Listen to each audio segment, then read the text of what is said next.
Muy buenos días, muy buenas tardes, muy buenas noches. No importa la hora que estén sintonizando este episodio, muchas gracias por sintonizar.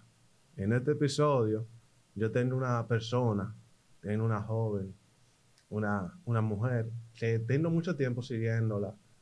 Conozco parte de su historia. He podido ver su trayectoria. Hemos tenido contacto de un tiempo hacia acá y gracias a Dios logramos el día de hoy poder conciliar y grabar este episodio. Trata uno de los temas que a mí me gusta. Realmente a mí me gusta mucho el tema de finanzas. Qué bueno que te gusta. Yo soy bien picky con las finanzas. Yo tengo... Ok, cuidadoso, organizado. Sí. Muy bien, muy bien. Yo registro todo lo que yo hago. Ok. Y ya sin más nada que agregar, yo quiero dar un aplauso a Sara Desbrader. Gracias. De verdad, gracias a ti, Sara, por tu ser me has cambiado de forma positiva. ¿A ti? Sí. Ah, qué bueno. Al momento de trabajar con finanzas y al momento de trabajar lo que es un esquema de ahorro. Qué Realmente. bueno. Porque, te voy a decir por qué. Tú, no recuerdo si fue una publicación, si fue en un episodio, no recuerdo. Pero tú habías comentado en un momento que la gente no podía ahorrar por ahorrar. Sí, claro. La gente no podía ahorrar para tener dinero en una cuenta. No, ¿para qué? Entonces yo dije, ahí empecé a darle taco, y darle taco, y darle taco. Después hablaste sobre el fondo de emergencia. Sí. Yo dije, ok, vamos a ahorrar para tener un fondito de emergencia. Por si un día uno quiere volverse loco, o si hay algún problema, o si quiere dejar el trabajo y emprender, tener de que vivir sin tú tener que hacer cambios drásticos de estilo de vida. Claro. Por un X periodo de tiempo. Yo dije, y ahí empecé a dar el taco. Todavía estaba en la universidad en ese tiempo. Y seguí viendo tu contenido. Había muchas personas afines con las que dentro de mi círculo. Entre esos fue Miguel González. También. Ah, sí, mi pana Miguel. Te pudieron entrevistar las personas de Mangú, de Mangú Tecnológico. Y también te vi por Summit. O sea, fueron un sinnúmero de encuentros que yo siempre iba como compaginado a todo lo que tú hacías. Te iba dando seguimiento en las redes sociales, nos hablábamos por DM, etcétera, etcétera, etcétera.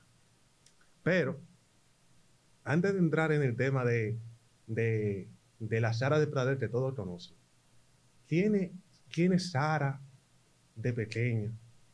¿Cómo fue su crecimiento? Desde pequeña tú pensabas que tú te ibas a dedicar a la finanza. ¿Cuándo tú te diste cuenta que el mundo de la finanza a ti te gustaba? Bueno, primero, gracias por invitarme. Fuera de cualquier cliché, así como tú dices, en muchos momentos tú me decías, Sara, te quiero invitar. Y yo te decía, estoy muy complicada ahora, pero cuenta conmigo. Y me gusta mucho, admiro mucho cuando alguien es tan organizado. O sea, porque el trabajo se hace más fácil cuando a ti alguien te dice, mira, tal día, o tienes opción en tal día, tal día.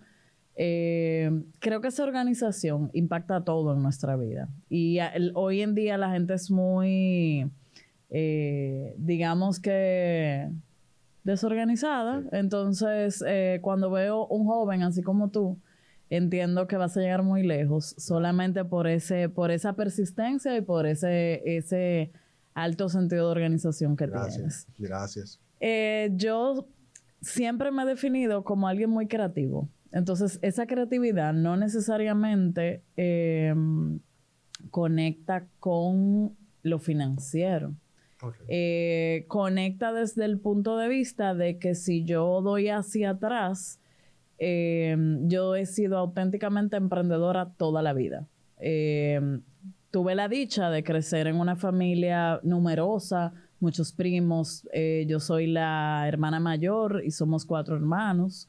Crecí en una época de mucho trabajo de mis padres y con mucha responsabilidad antes de tiempo.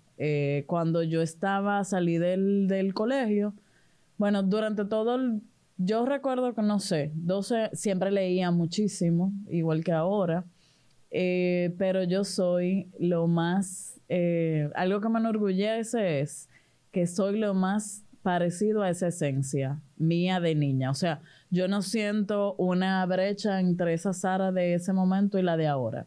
¿Qué pasaba en ese momento? Yo agarraba a los vecinitos y les enseñaba inglés, porque yo había aprendido 3 palabras en inglés. O sea, yo cogía un libro y yo entonces siempre recuerdo tarea, o sea, súper aplicada, muy tema intelectual, pero a la vez, por ejemplo, yo cogía una bicicleta y me llevaba a los zafacones, o sea, pero siempre mucha comunicación, mucha lectura, mucho vi ese ejemplo de trabajo de mis padres. Trabajé muy joven con mi papá, que tenía una empresa, y ya después, cuando empecé la universidad, encontré como... entrar a la universidad fue una como una dosis de alegría grande, porque ya yo estaba escuchando cosas nuevas que me gustaban, porque en el colegio había momentos donde me aburría porque sentía como que yo me sabía eso.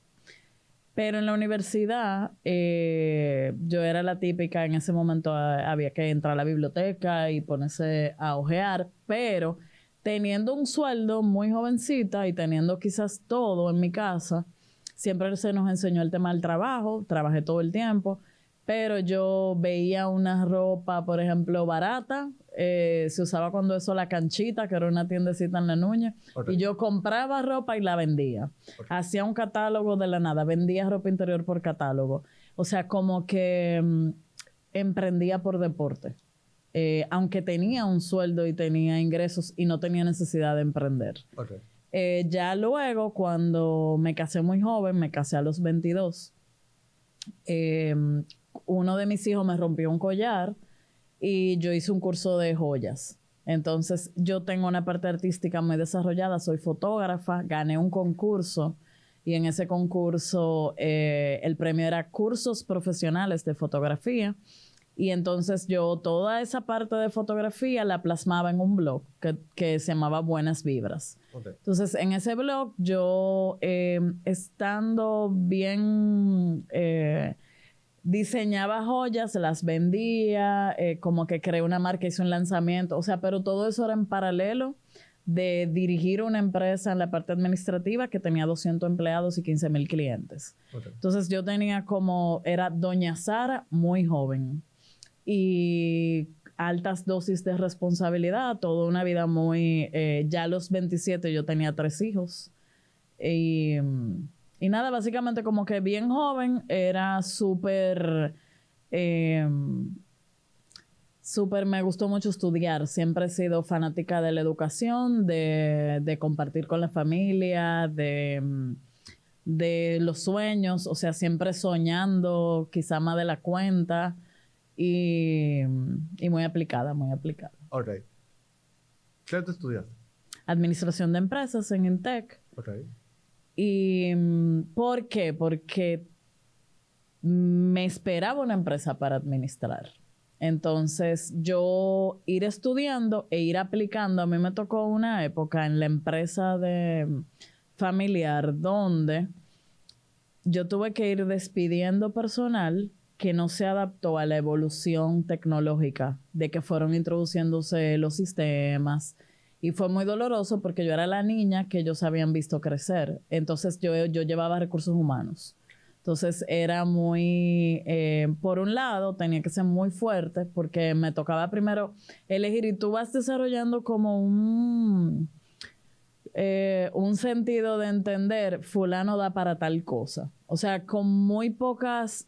O sea, yo llevaba una parte de altísima rotación. Había un centro de monitoreo que trabajaba 24 horas y un personal de seguridad y personal de cobros. O sea, esa parte era constantemente entrevistas, capacitación, toda esa parte yo la llevaba y me tocó como que ir innovando en esa empresa, ir trayendo todo lo que yo iba aprendiendo, irlo aterrizando a la empresa. Ok. Como toda la audiencia tuya sabe, y tú siempre lo has contado, tú estuviste en una época donde tuviste un alto monto de deuda. Sí. Y cuando vemos un alto monto de deuda, no se asemeja a lo que es la Sara Despradel de ahora mismo, en Sí. sentido con todos los conocimientos financieros, de banca, de economía, etcétera. ¿Qué te hizo a ti llevar por arriba a esa situación y cómo tú saliste de tocar ese fondo y poder estar donde estás actualmente? Mira, es una historia larga, pero que se repite mucho. Uno se prepara para una boda, para un matrimonio, pero no te preparas para un divorcio. Entonces, cuando yo me divorcié, tenía 5,000 pesos en una cuenta y mi casa valía muchísimo. Todo, o sea, empezó un proceso de ajuste, de que yo empecé a ganar la mitad de lo que ganaba. Mil y una cosas, pero en general, al separarnos vino una quiebra de un negocio, o sea, vino una separación no solamente de una pareja, sino de una empresa que teníamos en común. Y nada, fue un proceso de que fui perdiendo todo poco a poco. Duré un año viviendo en esa casa con altos costos, pero donde se redujo todos los ingresos a casi nada. Empezó una época de mucho aprendizaje, mucho crecimiento personal, por un lado, de ir construyendo una vida que yo no sabía cómo se llamaba. O sea, yo en ese momento jamás pensé que iba a estar haciendo esto. Okay. Pero yo sí sabía que... y al final yo digo que no se trataba... O sea, yo crecí con unas reglas muy claras, tuve una vida muy estructurada y creo que más que nada es una búsqueda de encontrar la mujer que soy hoy, de que eso no había una fórmula. Entonces, todo lo que yo hago hoy me permite aterrizar esa parte creativa, esa libertad, pero a la vez estructura. Entonces, es muy difícil de encontrar eso quizás en un trabajo o quizás... entonces, como que fui buscando algo que yo no sabía lo que era. Okay. Y entonces ahí implicó, tenía un costo altísimo financiero de no haberme preparado para todo lo que me tocó enfrentar. Y en ese proceso perdí mi vehículo, perdí mi casa, tuve que vender desde la televisión mis joyas, todo. Y la gran aventura fue...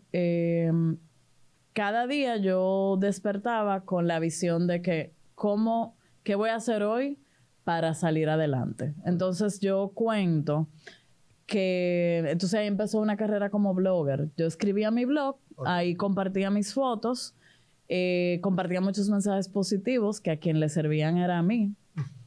Pero también empecé a hacer fotos, a crear artículos, llevaba redes, recuerdo que uno de mis primeros clientes era un coach de enseñar a las personas a correr. Okay. Y entonces yo le hacía la foto y le llevaba a las redes. Hice Uber 2 años. Fui de las primeras dominicanas en hacer Uber siendo mujer. Okay. Y en general yo arrancaba y decía... ¿qué yo voy a hacer hoy para buscar dinero extra? Okay. Entonces tuve la gran oportunidad de trabajar 7 años en una empresa, una cadena de tiendas. Y en ese trabajo lo amé porque combinaba moda, finanzas y yo viajaba mucho a comprar. Okay. Entonces yo viajaba y yo podía viajar a Los Ángeles y yo tener $20 míos, aunque tuviera una tarjeta corporativa. Okay. Entonces como que eso me hacía tomar oxígeno dentro del el infierno quizás que yo estaba viviendo. Okay. Pero para mí, honestamente, yo nunca lo vi, o sea, ahora sí yo puedo ver claro en el lío que estaba, pero honestamente yo vivo del lado positivo de la vida. Eso no siempre es bueno. Okay. Porque eso me hizo como caer ahí. Porque honestamente hay formas de tú evitar llegar a tocar ese fondo. Y obviamente hoy no me pasa, pero Yo vivía cada día para mí era una aventura, yo le buscaba la vuelta, soy muy alegre genuinamente y cuando tú pierdes todo, lo único bueno que traen las deudas es que alejan de ti las personas que no son reales. Entonces tengo muy buenos amigos reales.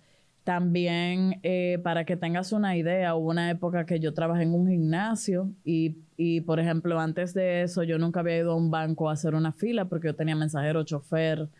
Y entonces en ese gimnasio a mí me tocaba hacer los depósitos, cuadrar caja, pero a la vez atender clientes maravillosos y tratar un personal que hoy en día son cada uno en su área gurú del mundo fitness. Entonces, entendí desde siempre, desde muy niña, yo entendí que cada persona tiene algo para aportarnos. Todavía hoy, una de las personas que limpia en mi casa trabajaba en la empresa original de mi papá. O sea, entonces tú no sabes. Y esa persona, por ejemplo, cuando había que mudarse, es la primera que me ayuda a mudarme. Entonces, tú no sabes, siempre en el camino, a alguien que tú haces un bien, tú no sabes en qué momento esa persona estará ahí para ti. Okay. Y eso me pasó en todas las etapas de mi vida. Quien menos uno cree, le tiende la mano, le sirve de enlace para algo. Y nada, entonces como que en ese proceso, creo que tú me hablabas en un momento antes de venir de que el joseo, o sea, yo era la joseadora por excelencia. O sea, hoy podía estarte vendiendo productos de bienestar y por otro día ya las marcas creían en mí por las redes y entonces las marcas eran de moda porque yo tenía mi blog de moda y escribía artículos de moda. Daba cursos de imagen y entonces en esos cursos quien llegaba a mí me decía, Sara, me ascendieron y yo quiero vestirme en coherencia a ese puesto que conseguí porque no lo proyecto. Entonces yo enseñaba a la gente cómo tú ser fiel a eso. Y nada, en definitiva, como que todo ese proceso implicó un desarrollo grande para salir adelante y también una parte espiritual de tu entender muchísimos temas de desapego, de fe, porque es muy bueno cuando todo va bien, tú tener fe, pero cuando las cosas no van bien, yo igual entendía, o sea, mantras que yo tenía, soy exitosa, abundancia, o sea, cuando no sabía qué iba a comer, o sea, y ahí es que, por eso digo que cuando uno tiene, tú puedes perderlo todo, pero si te tienes a ti, tú sales adelante, aunque cambie el montaje, no importa. Claro. Claro. Y nada, ya luego, después de todo eso, entonces, poco a poco, un día decidí compartir lo que a mí me estaba pasando. Y en ese momento me criticaron, la gente que ya veía mi crecimiento en el mundo, digamos, de las bloggers, que eso era lo que se usaba en ese momento. Y yo dije un día, no, es que ayudó el algoritmo de Instagram. ¿Por qué? Porque se dejaron de usar las fotos estáticas. Okay. Tú no tenías alcance ni crecimiento. Yo decía, pero que yo no quiero ser como una Kardashian que tenga que estar como que el día entero compartiendo su vida. Y si te fijas, yo comparto mucho, pero no comparto mi vida privada. Entonces, yo contraté a alguien, siempre creo en el tema de asesorarte del que sabe en su área, y contraté a un experto en marketing que me hizo una pregunta, me dijo, ¿para qué eres buena? Y yo le dije, bueno, yo lo que soy buena es con los números, pero eso no se reflejaba en las redes. Eso era como que, como Superman, que tenía dos caras. Y yo dije, pero yo lo que soy buena con los números. Y empecé a compartir lo que genuinamente yo estaba haciendo, que era luchando con mis deudas. Eso empezó en 2018. Okay. Octubre de 2018. Okay. Y ya de ahí en adelante, toda mi comunidad me fue acompañando. Esta es la guía avanza número 5. La primera era un librito que salió en 2019, que era lo mismo que yo usaba para salir de mis deudas. Okay. Y entonces nada, todo el mundo me decía, Sara, con lo que tú dijiste me ayudaste, vinieron los retos de ahorro Buenas Vibras, que todavía existe. Todos los viernes yo comparto lo que nos toca ahorrar ese día. Y más que tener dinero o tener tal cosa o tal otra, yo lo que promuevo es que definas para qué luchas, para qué trabajas, qué te llena y que vamos a construir una vida que apoye eso. Okay. Entonces, eso es. Tú sabes que yo, desde que te conocí, yo asumí, entendí que este es tu buque insignia de como tu marca personal. Sí. Este producto ha tenido evoluciones en diseño, en el interiorismo del mismo. Digo, porque siempre, yo he ido a la librería, no voy a decir a la librería, pero he ido a la librería y he visto siempre las evoluciones. Yo soy una persona que siempre anda viendo cómo la marca personal de los demás va evolucionando constantemente. Y lo he visto. Te pregunto. Entiendo que es así, pero la guía Avanza tiene los principales métodos que tú usaste para poder salir del fondo donde tú estabas. Sí, claro. Eso es. O sea, ella... Y si uno se fija, o sea, ahora, por ejemplo, empieza, o sea, va reflejando justamente eso. Por ejemplo, tu palabra. O sea, yo cada año comparto la palabra con la que decreto mi año. Okay. Hay un ejercicio de rueda de la vida que tiene 8 aspectos que son base: trabajo, pareja, amistades, salud, entorno físico, dinero, desarrollo personal y ocio, para que tú evalúes cómo estás en cada aspecto. Porque no hacemos nada teniendo finanzas excelentes y siendo pobres a nivel personal o con una salud deteriorada. Entonces, justamente como para que tú digas en qué momento estoy, qué tengo que hacer a nivel financiero para mejorar en cualquier aspecto. Entonces, es un enfoque, digamos que holístico, donde tú evalúas, o sea, donde tú ves las finanzas como un todo y algo que está conectado a ti. O sea, no como que dinero es una cosa y yo soy otra. Y que complementa como las otras áreas de tu vida. Que claro. no es que todo es dinero, sino que todo es libertad. Claro. Si a ti te gustan los deportes, de una u otra forma. Y por eso yo no promuevo la tacañería. O sea, lo insisto. O sea, yo no soy la persona que te va a decir no salgas a tomarte un café. Porque quizás en ese café tú encuentras la persona que tú querías entrevistar y que por coincidir en ese café tú lo puedes traer a tu podcast, ¿entiendes? Sí. Es como que vamos a controlar lo que no nos hace felices para que gastemos sin miedo en lo que nos llena. Entonces es un enfoque que cuando uno lo entiende, empieza a poner el dinero a trabajar para uno y controla las cosas que sí puede controlar. Porque a veces no veo mucha gente que me dice, Sara, los gastos hormiga, muy chulo. Pero cuando tú trabajas el tema, por ejemplo, un gasto hormiga son gastos tan pequeños que tú ni los cuentas. ¿Por qué tú no chequeas una buena póliza de salud? ¿Cuál es la cobertura de tu póliza del vehículo? ¿Qué tú puedes hacer para que si el vehículo ha ido perdiendo valor, tú no simplemente pagas una renovación y ya? O sea, hazte las preguntas valiosas de dinero para que entonces tú tengas recursos para gastarlo en lo que tú quieras. Entonces, eso implica que tú tienes que hacer un trabajo de tú decir, cónchale, yo me la paso comprando porque yo tengo un tema de autoestima. Ah, bueno, ¿quién me ayuda en esa parte de autoestima? El 99.9 de las respuestas la tenemos dentro. Ahora, yo soy fiel testigo de que cuando uno se deja ayudar de alguien que estudió para eso o que tiene domina un campo, tu evolución es como que cuántica. Sí. O sea, tú puedes hacer 10 sentadillas, pero si tú estás en un lugar donde todo el mundo está haciendo 10 sentadillas en un minuto, tú terminas haciendo 100. Sí. Y lo tomas como algo normal. Entonces, es como tú vas evolucionando en cada área Y eso se va a reflejar en tus finanzas. Claro, claro. Este episodio es de finanzas y emprendedores. Ok.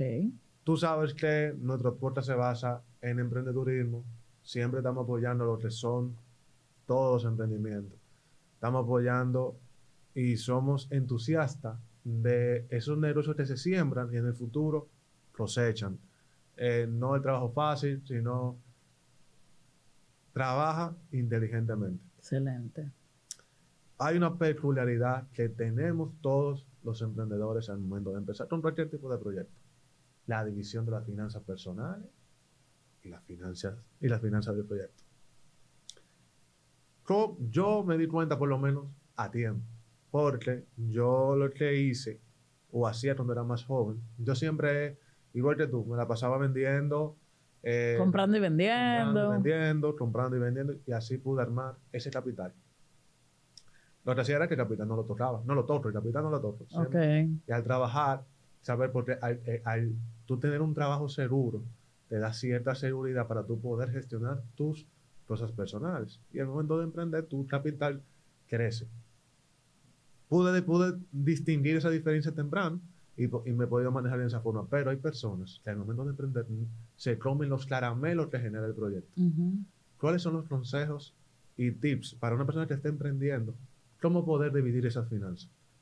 Teniendo o no teniendo necesidades. Porque es una cuestión, entiendo yo, de mentalidad. Al momento de tú decir, este es Ramón Moreta, esta es Sara de Pradel. Son dos proyectos diferentes, llevan dos capitales diferentes. Tú vas al banco y cuando saques una SRL te va a dar una cuenta aparte para tu SRL. No va a entrar, los montos que tienen esa cuenta no van directamente para la tuya. ¿Qué tú nos puedes decir sobre eso? Mira, lo primero es quizás antes de emprender, por ejemplo, en mi experiencia, yo duré como 2 años donde, aparte de mi trabajo fijo, yo hacía todo lo del negocio. Entonces, hasta que el negocio no me permitía ganar, primero que yo viera una estabilidad y que yo tuviera ahorrado por lo menos 1 año de todos mis gastos básicos, no entiendo prudente tú emprender. ¿Por qué? Porque cuando emprendes con hambre, te vas a comer esos caramelos. Y además le vas a cargar a un negocio. Un negocio es como un bebé. Tú le vas a cargar a ese bebé la vida de un adulto, quizá con hijos. O sea, ese negocio no tiene la culpa que tú tengas 3 hijos o que tenga 1. Sí. Por eso es que uno ve que un mismo negocio para una persona es exitoso y para otro es el final de los tiempos, porque cada quien tiene una realidad financiera diferente. Entonces, esperar el momento justo antes de emprender. ¿A quién le va mejor? Quien tiene como visión no cargar desde el principio toda su vida a ese negocio. Los japoneses son expertos en esa parte porque siempre piensan a largo plazo y esperan que un negocio florezca a 10 años. O sea, ahora somos muy inmediatistas y queremos que algo, porque uno se deja llevar de esos gurús que tú ves en las redes que andan de una vez en un Lamborghini y tú dices, algo yo estoy haciendo mal. Sí. Entonces, esa parte. Lo segundo, desde el principio, conocer tus flujos. Mucha gente desconoce las tendencias de su mercado, cuál es su mejor mes. Y eso yo se lo pregunto. Cuéntame, ¿cuál es tu mejor mes? Y se quedan como que yo le estoy hablando y no es tuyo, Ramón, el negocio. O sea, nadie mejor que tú tiene que conocer tus cifras. No que si el negocio sí va bien. Los dominicanos, en general, somos muy dados a ese lenguaje negativo. No, imagínate, la cosa está mala, no sé qué. Y puede ser que tú estés en ese patrón de escasez simplemente porque no conoces los números. ¿Cuál es mi mejor mes? ¿Cuál es mi producto estrella? Hay productos que a veces tú tienes para empujar a otros, pero que no son rentables. ¿Cuál es tu peor mes? ¿Qué meses tu flujo de efectivo se ve afectado? ¿Para qué? Para que cuando todo vaya bien, compense ese bajón. Sí. Entonces, entender esas tendencias y esos flujos es vital.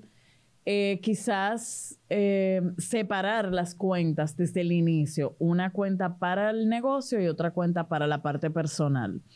Y hay algo muy cuesta arriba que nos cuesta, que da mucho trabajo, y es entender que si tú tuvieras que contratar a otra persona, tú le pagaras por hacer cierta labor. Si bien es cierto que estoy diciendo que trates de no cargar toda la responsabilidad de tu vida al negocio, trata de pagarte por lo menos lo esencial y luego establece algo que sea variable, que vaya en proporción de los rendimientos del negocio o una comisión por cobro o que tú hagas cortes trimestrales para que tú vayas viendo cómo en la medida en que el negocio vaya respirando financieramente, tú te vayas beneficiando con cierto porcentaje, porque eso ayuda a que todo sea más transparente. Porque a veces decimos, no, es que mi negocio no me permite pagarme, pero tú necesitas vivir. Entonces, si tú ya renunciaste y dependes de ese negocio, vas a estar como robándote a ti mismo, siempre cogiendo dinero del negocio. Entonces, luego del negocio te coges dinero a ti porque hay que pagar una nómina o se necesita material. Entonces, así como yo hablo quizás de un fondo de emergencia personal, todo negocio debería tener un colchón real, una provisión. Primero, ¿para qué? Si tú vendiste esta copa, que tú puedas decir, bueno, la parte de lo que ella costó, yo siempre voy a tener que dejarla reservado para poder seguir comprando. Porque si tú consumes todo lo que el negocio genera, nunca vas a tener capital para seguir reinvirtiendo. Entonces, no todo el dinero es tuyo. Es como que entender el ciclo de tu negocio particular, separar todo, esa es la clave inicial. Y entender en qué momento estás listo para emprender. Ok. Entro en un debate. Te lo he hablado. He hecho como una encuesta interna en emprendedores de distintas áreas. Y es al momento de empezar un negocio, siempre dicen que hay que ponerse un salario. Pero a veces cuando el negocio es nuevo o el negocio es como la creación de un nuevo segmento que tú estás llegando, tú no sabes en qué momento te va a entrar dinero o dinero estable. Yo usaba o uso la táctica de si me gano 100,000 pesos, yo saco un 10 o un 15% de esos 100,000 pesos. Para ti. Para mí. O sea, no utilizaba lo que era el tema de un sueldo fijo, sino ganancias porcentuales de la venta y le entraba en mi cuenta personal. ¿En qué momento tú entiendes que el emprendedor debe decir, ok, ya es momento de ponerme X suma mensual? Es que yo creo que es lo contrario, que uno debería ponerse un salario mínimo base para que tú digas, voy a ajustar mi vida a este monto y el negocio tiene que producirme mínimo tanto, porque si no me quedo empleado. Okay. Entonces ya luego de ahí en adelante, beneficios. El negocio cubrió de esos 100,000, él necesita, digamos que 60,000 para cubrir todo. De esos 40, entonces ahí puede estar un porcentaje adicional, pero dentro del costo del negocio hay que poner una parte básica. Porque si no siempre vas a estar como en ansiedad. Ok. La empresa nace. Todos los días vemos empresas nuevas. X cosa de tecnología nueva. Una plataforma de mercado de valores nueva. Un neobanco, etcétera. La corriente a nivel estadístico que se ven es que los primeros 3 años sean rojos y a partir de ahí ya iguala y después a un plus en el... Y que muchas fracasan. Entonces nosotros tenemos que aprender que el fracaso es nuestro maestro. Entonces mientras más... yo amo coleccionar fracasos. Para yo llegar aquí, o sea, todavía ahora, por ejemplo, ¿qué pasaba? Se me acercaban hombres, ay Sara, yo quiero algo que sea menos femenino, no sé qué. Y hice unas libretas. Okay. No quieren la libreta. O sea, no funcionó. O sea, no siempre yo voy a pegar un hit, Sí. ¿entiendes? Entonces yo tengo que saber, no, mira, esto no funciona, esto sí. Y ese fracaso, mientras más joven uno lo tiene y mientras más temprano, lo importante es entender la lección. ¿Qué me enseñó esto? ¿Qué yo tengo que mejorar para no estar repitiendo una y otra vez ese error? Ok. Vamos al tema de instrumentos financieros. Durante el episodio se iba a armar lo que era una dinámica en la cual yo te iba a decir instrumentos financieros o instrumentos a nivel económico en general y tú me dirás desde tu punto de vista por cuál opción tú te irías. Ok. Te daré dos opciones, tú me dirás me voy por X cosa o por tal cosa. Bien. Vi en tus redes sociales los otros días que ibas a traer una persona a tu podcast que iba a tratar creo de banca o criptomonedas. No estoy De criptomonedas. de criptomonedas. ¿Conoces un poco el tema de la criptomoneda? Sí, yo en pandemia, yo pertenecía a unos grupos literalmente por educación y yo invertía en cripto. Ok. Entonces, la primera, no sé si considerar un instrumento financiero, pero si serían monedas. ¿Bitcoin o Ethereum? No, me salí de ahí porque eso no es para mí. Ok. ¿Por qué? Porque no me gusta cuando no controlo nada. Ok. Entonces todo es muy inestable. Estoy consciente que toda esa tecnología tiene detrás blockchain. Es como que yo te diga, en un futuro los Uber van a destituir los taxis. O sea, son plataformas que veo que para allá vamos. Ok. Pero Sara particularmente no invierte en cripto porque no va con mi estilo. Ok. O sea, yo no puedo manejar esa ansiedad, esa locura. No aplicaría entonces en este selección múltiple. No, porque no. Ok. Yo me salí cuando recuperé mi inversión y no. Ok, perfecto. Hay un instrumento financiero, porque te lo voy a explicar de las dos formas. Hay un instrumento financiero que es el certificado bancario, que es el que da una tasa de retorno por dejar tu monto fijo en el banco. Y yo lo estuve buscando en los bancos y lo encontré como certificado de riesgo, que deja un poquito más que un certificado financiero tradicional. ¿Te irías por uno de los dos? ¿Y No. por qué? No, por ninguno. No. Ok. Te presento dos sectores para inversión. Medicina o tecnología. Para invertir.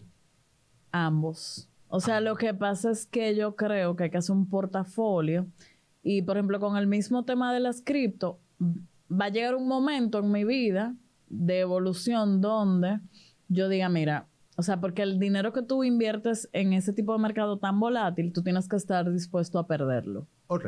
Ahora mismo yo creo en la inversión inmobiliaria y en mercados de valores local, en puestos de bolsa. Ok. Entonces yo estoy invirtiendo en eso y por ende tengo que costear mi vida y estoy justamente en esas dos inversiones. Entonces mi capital no me permite invertir en cosas así a lo loco que se vaya a perder, ¿no? Ok. Hablaste sobre las inversiones en bienes raíces. Sí, me encanta. También tengo en mi selección múltiple Airbnb o alquiler normal o tradicional. Mira. ¿O depende? Depende. Okay. Yo manejo finanzas de gente que le ha ido súper bien con Airbnb. A mí me van a entregar en el 2024 una propiedad que es excelente para Airbnb. Ok. Entonces, está en un sector en Downtown Punta Cana, que ahí va a venir gente muy joven a fiesta, o sea que es renta corta. Okay. Porque yo no puedo, dependiendo de donde tú inviertas, tú tienes que pensar, ¿quién me va a alquilar aquí? Ahí no va a ir un doctor a crecer su familia. Okay. ¿Me entiendes? Okay. Entonces, tú tienes que pensar en cómo maximizar esa inversión y ahí lo que pega es Airbnb. Perfecto. De otra parte, a mí me encanta el tema de tener la estabilidad de un inquilino, que tú sepas, mira, todos los meses esa persona me van a entrar tanto porque hay una persona y no va a estar desocupado. Llueve, trueno, vender, va a haber X cantidad de dinero en mi cuenta. Sí. Bien. están los objetivos financieros. ¿Qué tú prefieres? ¿Objetivos trimestrales o semestrales? Me gustan los trimestrales. Trimestrales. Sí. Al momento de trabajar con alguna divisa tradicional, ¿te gustaría trabajar con dólar, euro o yen? Ahí puse 3 opciones. Pusiste 3, actualmente dólares. Dólares. Sí, por los compromisos que tengo. Ok. Ajá, Ok. y porque todavía me falta tiempo usando esos dólares. Ok, Y ok. ahí entonces sí es una moneda más fuerte que el peso. Sí. Yo tengo 75% en dólares. Ok. Me gusta. Ok. Y por último, ¿banca nacional o banca internacional? Banca Internacional, ¿cómo te explico? ¿Y por qué? Y ha recomendado mucho también la banca nacional. Sí, claro, la banca nacional ha evolucionado mucho y está en pleno crecimiento. A mí me encanta poder llamar a una gente y decir y conocerla. O Ok, sea, sí.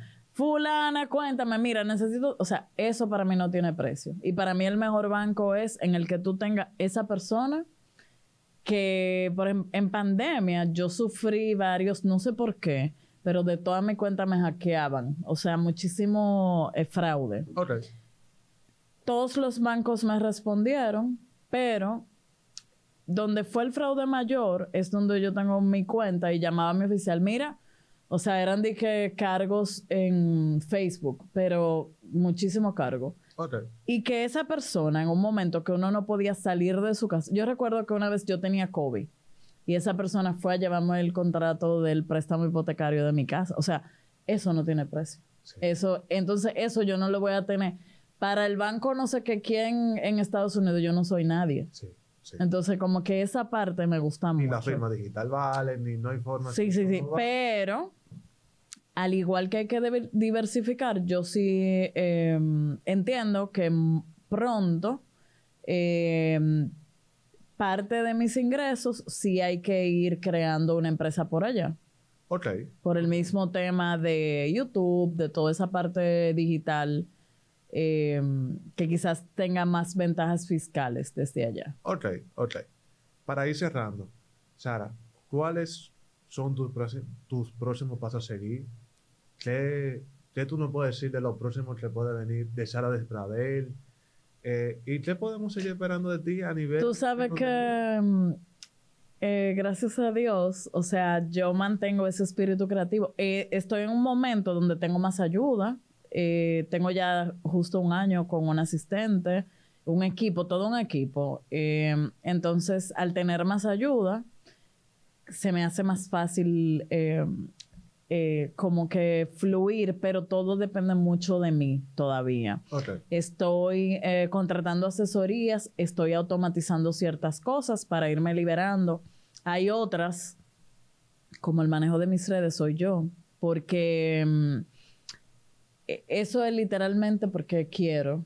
O sea, porque para mí es importante que Ramón me hable y yo sepa quién es Ramón. Y yo decirle, o sea, todavía eso pasa, pero reconozco que eso no va a ser sostenible con el tiempo, porque a la vez yo no me puedo fundir a Sí, nivel de personal, pero sí crecer mi podcast, que gracias a Dios ya por fin está monetizando YouTube y todo eso. O sea, yo empecé el podcast como algo donde yo gozaba. El podcast para mí es la plataforma donde yo hago lo que de verdad como yo quiero. Digo, todo es como yo quiera. Pero ahí no me importa que si el feed, que si, o sea, y yo empecé grabando en mi casa, así mismo. O sea, me fueron llevando a ir a estudios. Pero para mí, yo decía, ¿en serio? Pero para mí era como yo sentarme a desahogarme. Y gracias a Dios, gracias a la misma plataforma de Finanzas con Humor, esa me ha traído un público que no se interesaba por mi contenido y que quiere aprender, y está demostrado que no importa el nivel social, todo el mundo puede mejorar, y sobre todo con una historia como la mía que te demuestra que es posible salir de cualquier hoyo financiero. Entonces yo veo evolucionando ese canal de YouTube. Quiero terminar mi libro, que está, o sea, es de las cosas que por falta de tiempo no la he terminado. De verdad quiero terminarlo. Y nada, creando nueva guía Avanza, conquistando el mundo. Ya yo tengo, por ejemplo, los talleres, gracias a que toda la parte es muy digital. Yo tengo talleres y clientes en Ibiza, en Argentina, en México, Colombia, Venezuela, Austria, Turcas y Caicos. O sea, de verdad que yo misma a veces busco el mapa, pero nada, gozándome, y sí me estoy preparando. ¿Cuál es mi presión? Retirarme a los 50. Okay. Entonces, de ahí en adelante yo quiero trabajar por elección, no por necesidad. Okay. Entonces, ese es un reto grande, porque para tú retirarte a esa edad, tú tienes que tener un capital para de los 50 a los 80 costear tu vida. Sí, sí. Entonces, estoy en eso. Okay. Y a la vez, balance. Todo este año para mí ha sido cuidarme más. Sobre todo esa parte de salud, de entender que porque soy muy... En ese afán de crear todo el tiempo, me cuesta parar. Entonces, estoy balanceando el tema de disfrute. Por ejemplo, los viernes yo no trabajo, estoy aquí como por eso mismo, buscando la vuelta. Pero eso, o sea, tener mayor calidad de vida, y justamente por eso compré en Capcana me veo trabajando desde allá. Okay. Y eso pues en 2 años. Y nada. Como que ejerciendo la abundancia, que es eso, motivando sobre todo a las mujeres de que tú puedes lograr cosas.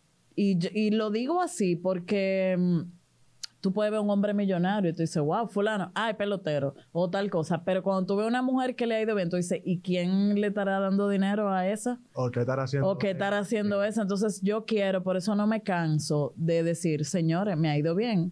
Pero fíjate, yo salí de deudas, o sea, mi divorcio fue 2012. Estamos en el 2023. O sea, yo en ningún momento he dicho, en 2 años salí de... No, o sea, ha sido mucho esfuerzo, mucho trabajo, muchos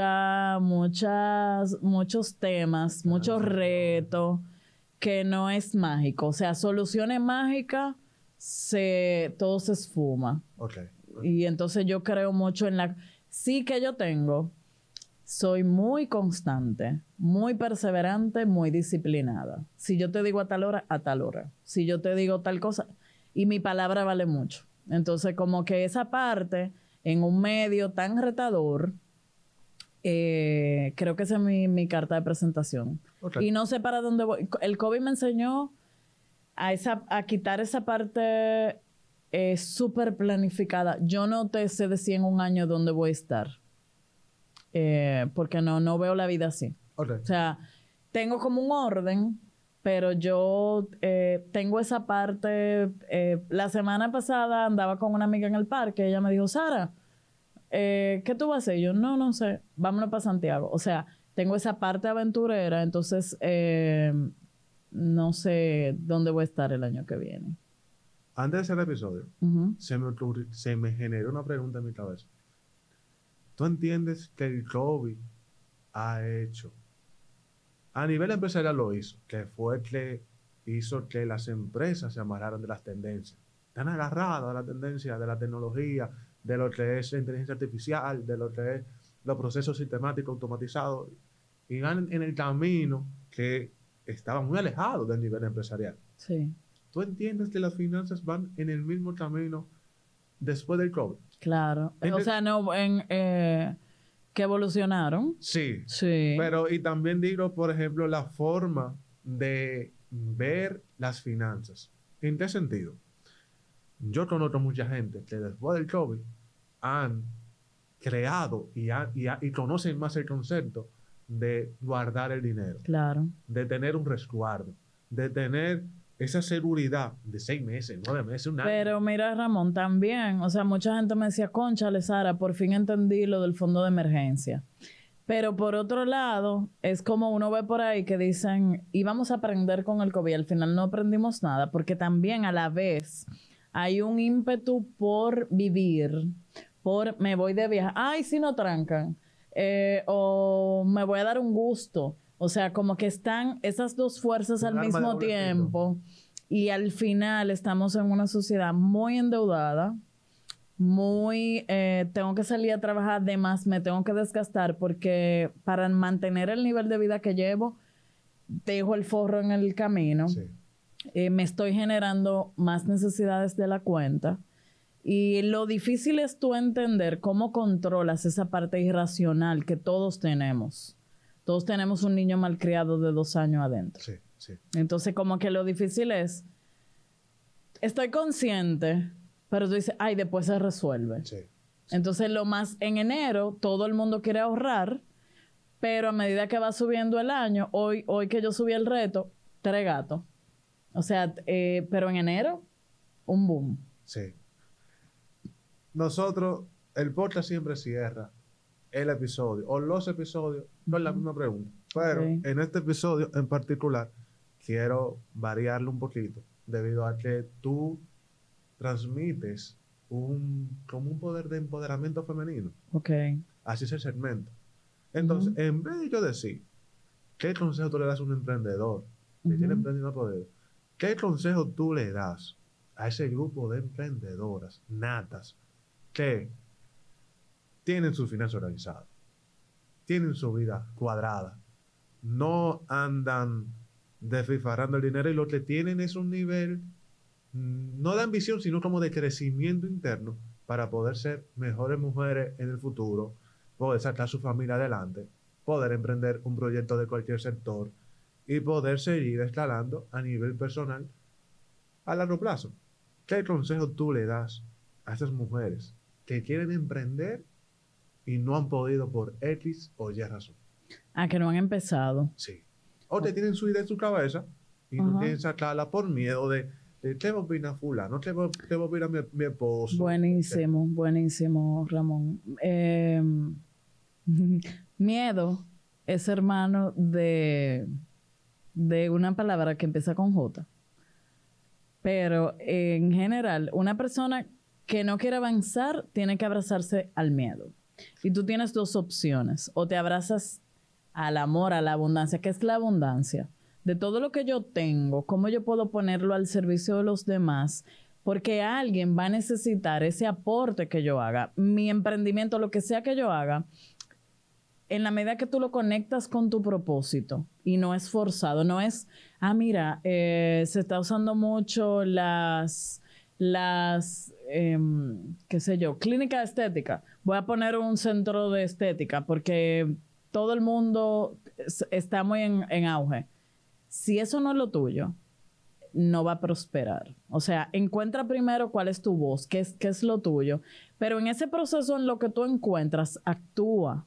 Porque vale más hecho que perfecto. Entonces, donde la gran parte de las mujeres emprendedoras falla es primero que sus finanzas no son tan empoderadas como ellas como persona. O sea, yo soy muy empoderada en las redes, pero tengo una cuenta que no me respalda. Y esa cuenta hace que yo dependa de un hombre, o que yo dependa de otra cosa, o que yo haga algo que no me gusta porque no me organicé para hacer lo que a mí me gusta. Entonces, mi gran consejo sería, trata de que tus finanzas reflejen todo ese poder que tú llevas dentro. Y se puede.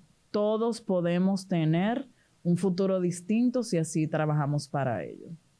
Wow. Muchísimas gracias, Sara. Gracias a ti. Por tu tiempo, por tu presencia y por apostar a este proyecto. Muchas gracias y que tú también sigas evolucionando. Amén.